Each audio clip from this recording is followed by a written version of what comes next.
My dneska děláme croissant po česku, takže poplácáte, rozbalíte a uděláte šup na plísek. Jo. Pak omelete,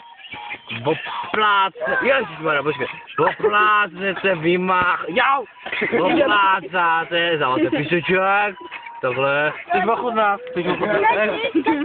ale to je dobrý. A tak se tohle odplejskáte, jo. Počkej, neplázíš s tím, já pak máme tašku. Ještě a pak to tam takhle dát.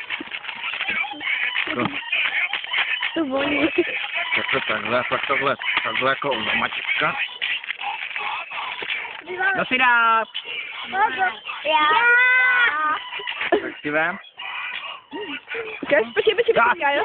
Počkej. Tak si vem. Ono to pustím, jo, to vadí. Jdeš proti roboty! To nechci reklamy. Tak je živání příště.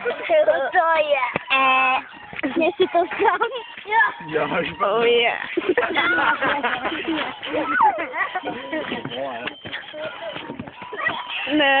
Ne, to fakt nehážeš.